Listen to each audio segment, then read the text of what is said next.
Hello, good evening आणि एक सुंदर अशी संध्याकाळ आहे।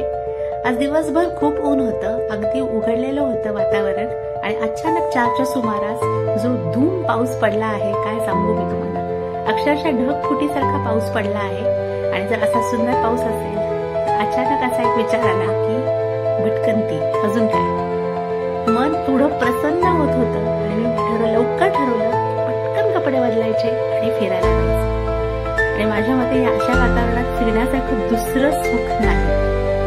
तर हा ब्लॉग नक्की मी तुमच्याशी शेअर करणार आहे, ठरवलं तिथेच। आणि तुम्ही बघताय अक्षरशः पुढचं दिसत नाहीये, एवढा जोरात पाऊस पडत होता, प्रचंड असा पाऊस होता, काही पुढचं दिसत नव्हतं आणि अप्रतिम वातावरण होतं। संध्याकाळचे 4:15 वाजलेत आणि असं अजिबात वाटत नाहीये की 4:15 वाजलेत। हे बघा, अक्षरशः पाणी पूर्ण रस्त्यावर झालंय, नदीचं स्वरूप घेतलंय रस्त्याने, पूर्ण पाणी आहे आणि 4:15ची वेळ आहे। एरवी यावेळेस कडक ऊन असतं आणि पावसाचं प्रमाण जर तुम्ही बघितलं तर अक्षरशः म्हणजे अंगावर काटा येत होता, एवढा पाऊस होता। इतकं सुंदर वातावरण होतं आणि या वातावरणाचा आनंद घ्यायला मी बाहेर निघाले।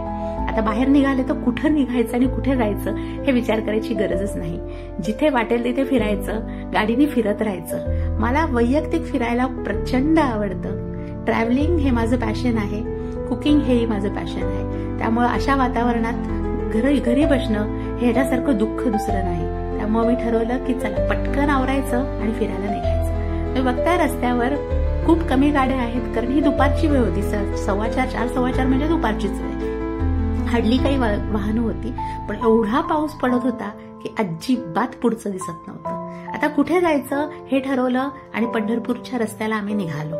तर सरळ जात होतो, एकीकडे पंढरपूरचं वळण आहे, तिथे आम्ही वळलोच नाही आणि सरळ आम्ही भोरपर्यंत निघालो। तर भोरपर्यंतचा रस्ता, भोर हे तुम्हाला माहितीच असेल, गाव खूप छान आहे। तर आम्ही भोरच्या रस्त्याला हायवेनेच निघालो आणि हायवेने निघाल्यामुळे रोड्स तर खूपच छान होते, तुम्ही बघताय हिरवळ आणि पूर्ण रस्ता छान होता आणि नदीचं स्वरूप तुम्ही बघताय, जो सर्व्हिस रोड आहे ते प्रचंड पाणी साठलेलं होतं आणि हायवेला रोड्स तर अप्रतिम होते, त्यामुळे प्रश्नच आला नाही, कुठेही गाडीला त्रास झाला नाही, कुठेही प्रवासात त्रास झाला नाही आणि या प्रवासाचा आनंद एक निराळाच होता। खूप म्हणजे खूप छान, तुम्ही कारच्या काचेवर बघताय अक्षरशः पाण्याचे थेंब, मस्त गाणी लावली होती आणि खूप एन्जॉय करत मी निघाले होते। पुढे नक्की ठरवलं होतं की कुठेतरी अशा वातावरणात भजी, वडापाव आणि चहा यातलं काहीतरी घ्यायचं। भजी चहा नाही तर वडापाव चहा, ह्याला तोडच नाही। अशा वातावरणात दुसरं तुम्ही काहीच खाऊ शकत नाही आणि हे तुम्ही ऍग्री कराल। त्यामुळे पुढे एक श्रीराम वडापाव म्हणून आहे भोरच्या पुढे, तिथे मी म्हणलं की हॉल्ट घ्यायचा आणि वडापावचा आस्वाद घ्यायचा।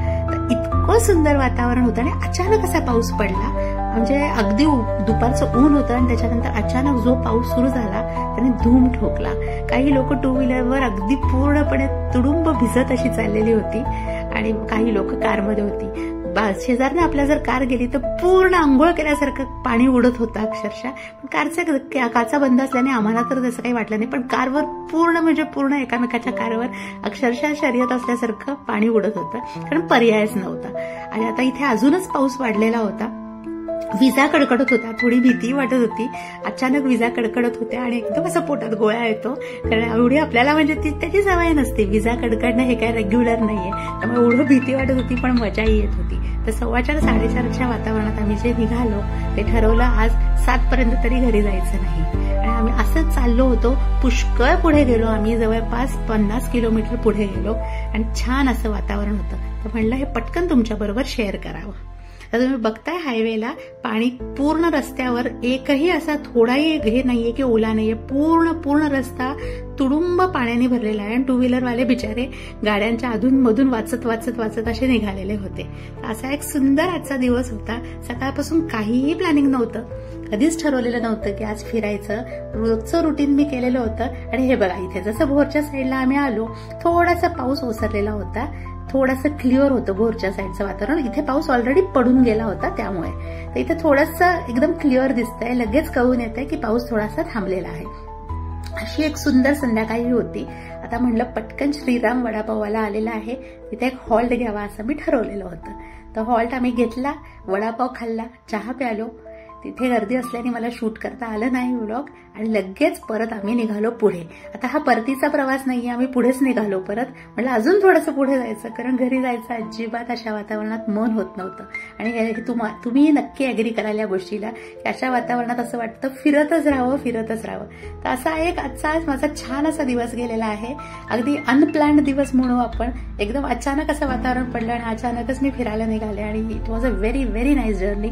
खूप छान अशी जर्नी होती, म्हणून मी हे तुमच्याबरोबर शेअर केलं. अशा नवीन व्हिडिओसाठी माझ्या चॅनलला सबस्क्राईब करा आणि या व्हिडिओला लाईक करा. Bye bye.